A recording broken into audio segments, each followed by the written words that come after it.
Só os paranoicos sobrevivem no jogo do dinheiro. Sexta parte do livro A Psicologia Financeira.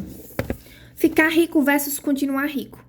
Um bom investimento não tem a ver necessariamente com tomar boas decisões, mas sim com ser consistente em não errar.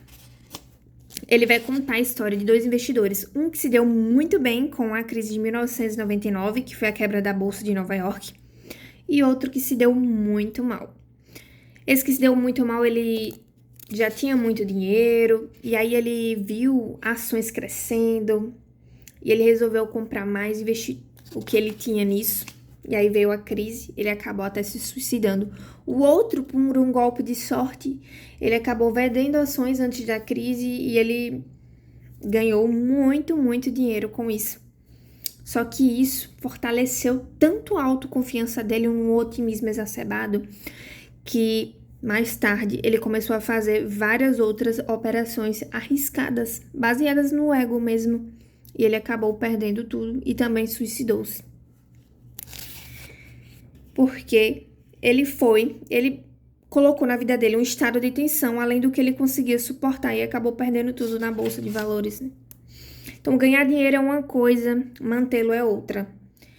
E aqui fala no livro que se ele tivesse que sintetizar o sucesso financeiro em uma única palavra, essa palavra seria sobrevivência. Ganhar dinheiro requer correr risco, ser otimista, se expor, mas manter o dinheiro requer o oposto de correr riscos. Requer humildade e um medo de que o que você conquistou possa ser tirado com a mesma rapidez que você ganhou. Requer frugalidade e aceitação do fato de que, pelo menos, parte do que você conquistou pode ser atribuída à sorte. Logo, não se pode confiar que os sucessos passados vão se repetir para sempre. Então, aqui há também o depoimento de um bilionário. E ele fala o porquê teve um sucesso tão grande da empresa, né, ao qual ele era diretor. Tantas décadas aí dessa empresa prosperando. Ele fala que acho que sempre foi o medo de falir. E aí perguntam a ele se só os paranoicos sobrevivem, e ele fala: há uma boa dose de verdade aí. Então não é crescimento, cérebro nem visão. A capacidade de permanecer ativo por muito tempo, sem se apagar ou ser forçado a desistir, é o que faz diferença de verdade. Esta deve ser a base da sua estratégia, seja nos investimentos, na sua carreira ou no seu negócio. Existem duas razões pelas quais a mentalidade de sobrevivência é tão importante na relação com as finanças. A primeira é óbvia. Poucos ganhos são tão grandes a ponto de valer a pena que a gente se desgastar por eles. A composição só funciona se você puder dar anos e anos a um ativo para que ele cresça. Ou seja, às vezes a gente quer ter aquele ganho rápido em relação às ações, né, o trabalho do investimento, ali dos juros compostos, mas isso só vai se dar com o passar do tempo. Porque sempre vai ter altos e baixos aí no decorrer dos anos. E aí você tem que se manter equilibrado, que é o que ele vai explicar mais à frente. Então, o que é importante observar sobre o caso de sucesso, que no caso ele fala aqui sobre Warren Buffett, é que ele não se atolou em dívidas, ele não entrou em pânico e vendeu tudo em nenhuma das 14 recessões que atravessou. Ele não manchou a reputação empresarial, ele não se prendeu a uma única estratégia, uma única visão de mundo ou a única moda passageira. Ele não dependia do dinheiro de terceiros, ele não se deixou esgotar e desistiu, ele não se aposentou. Ele sobreviveu, a sobrevivência deu a ele a longevidade. E a longevidade, investir de forma consistente dos 10 aos 89 anos de idade, pelo menos é o que faz maravilhas pelo trabalho da composição. Esse único ponto é o mais importante na hora de descrever o sucesso de Buffett, ou seja, o tempo que ele continuou investindo de forma consistente é que o fez se tornar tão rico. E aqui, o que ele fala, um conselho que o próprio Warren Buffett disse: não tenha pressa. E aqui vai falar também sobre um cara que era para estar tão rico quanto o Buffett, só que ele acabou fazendo investimentos à base de empréstimos e a garantia desses empréstimos eram as ações que ele tinha.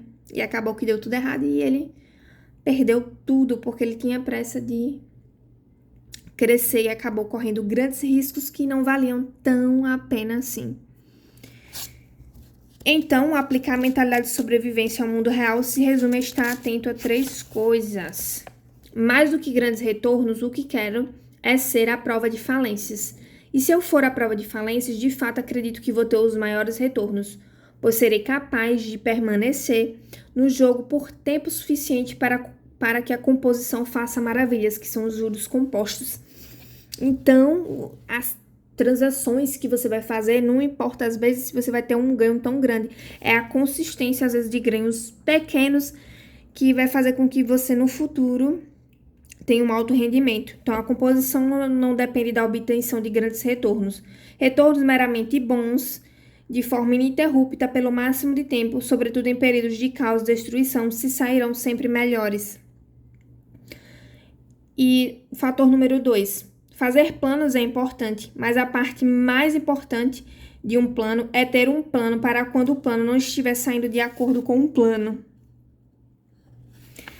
E o que é que acontece? Você tem aquele plano, só que aquele plano que você tem, vou seguir esse plano aqui, e se tudo acontecer dentro dessas circunstâncias vai dar certo. Só que existem circunstâncias que são inimagináveis que acontecem. Como exemplo, o Covid-19, ele não cita aqui no livro, ele cita outros exemplos, guerras, ele cita o coronavírus, se não me engano, acho que é esse o coronavírus que ele cita aqui no livro. E ele fala, pense em todas as coisas que aconteceram nas últimas 2 décadas, que ninguém poderia ter previsto. Aí ele fala bolha imobiliária, 11 de setembro... coronavírus, isso mesmo que ele fala, uma crise financeira que fez com que quase 9 milhões ficassem desempregados. Ou seja, o seu plano ele tem que dar margem a erros. É como se você tivesse um plano para se o plano desse errado, você considerasse uma hipótese de erro, de margem de erro no seu plano. Quanto mais você depende de aspectos específicos para que um plano seja verdadeiro, mais frágil se torna a sua vida financeira. Então, você tem que lucrar mesmo no meio da crise, nem que seja pouco. Esse é o melhor jeito. Seria ótimo se o mercado desse 8% de retorno ao ano pelos próximos 30 anos. Mas se ele der 4%, vai ficar tudo bem. Então, o seu plano é ótimo, ou seja, mesmo você ganhando a metade, mas pelo menos vai estar ganhando alguma coisa, não é isso?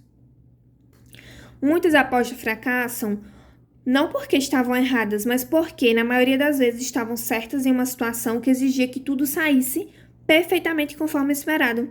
E não sai, não tem como sair. Então, você tem que ter um orçamento mais econômico, um pensamento mais flexível e expectativas mais baixas.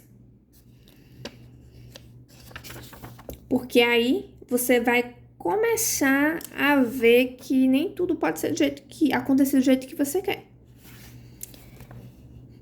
Então, isso não é ser a mesma coisa que conservador, porque o conservador, ele evita um determinado grau de risco.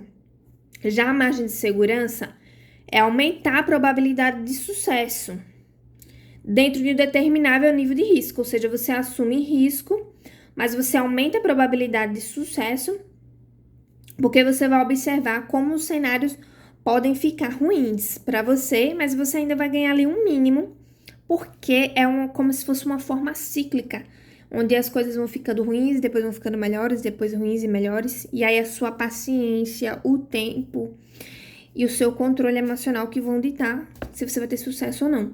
A mágica por trás disso é que quanto maior a sua margem de segurança, menor a vantagem que você precisa ter para conseguir um resultado favorável.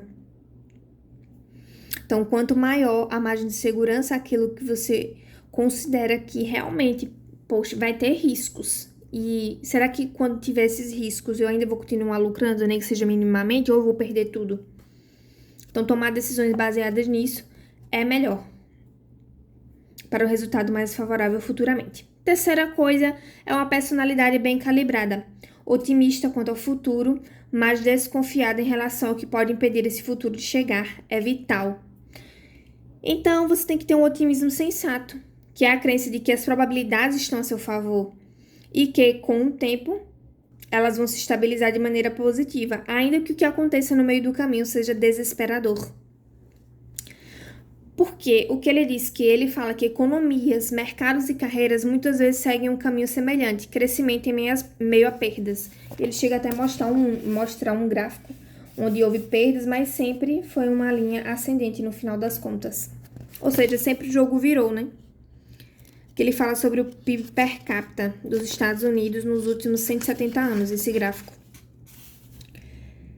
Então, ele sabe que é complicado sustentar uma mentalidade paranoica e otimista ao mesmo tempo, porque ver as coisas como preto no branco é mais fácil do que aceitar as nuances, mas essas nuances existem, e é exatamente ver que elas existem, gente, será que vale a pena investir tudo que eu tenho em algo, e se próximo ano houver uma nova pandemia, o que é que vai acontecer? Você tem que ter o plano do plano, se o plano der errado, é como falou aqui. Às vezes lucrar menos, mas ter um lucro contínuo é melhor, né? Ou se você, por exemplo, for abençoado com um golpe de sorte, não subir o poder à cabeça. No entanto, você precisa saber que a paranoia de curto prazo, ela pode mantê-lo vivo o suficiente para explorar o otimismo a longo prazo. Então, é muito bom você conviver com os dois, a paranoia e o otimismo, ao mesmo tempo.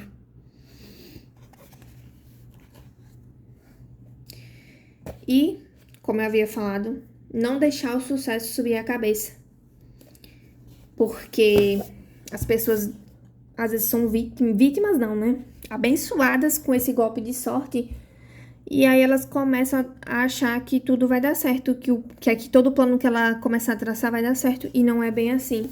Existem as nuances do tempo, as crises e tudo mais. Então tem que haver um equilíbrio. Se pensar bem nas coisas, olhar para o passado também, para observar como as coisas acontecem ao longo dos anos. E ter mais cartas aí embaixo da manga. Se você gostou dessa parte, não deixe de seguir, curtir, comentar e compartilhar. Muito obrigada por estar aqui comigo mais um dia.